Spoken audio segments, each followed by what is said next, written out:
Last month, something very strange happened. My 4 friends and I went to a local haunted area for a scare and to kill an evening.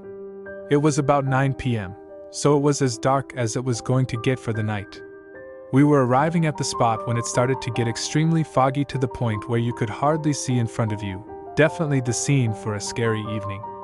We started to slow down to park, and I saw a look of terror on my friend's face, a look of terror that no one can fake. He then said, "Accelerate," in a tone that both intrigued and terrified me at the same time.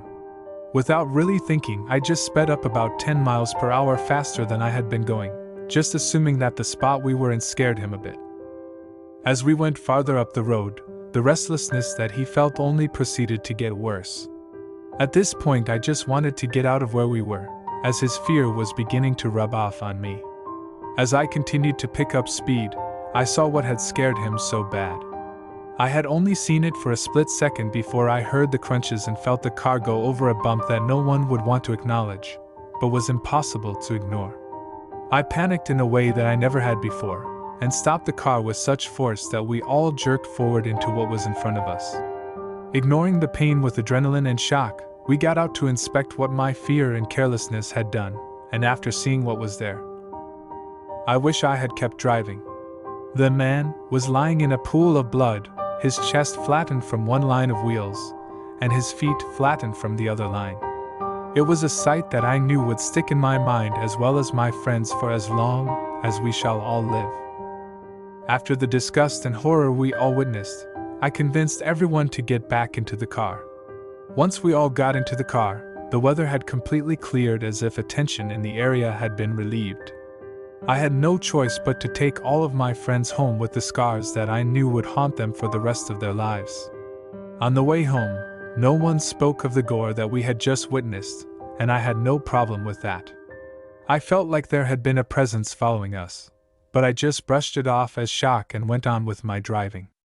I dropped off all of my friends, making them promise that the event would never be spoken of to anyone.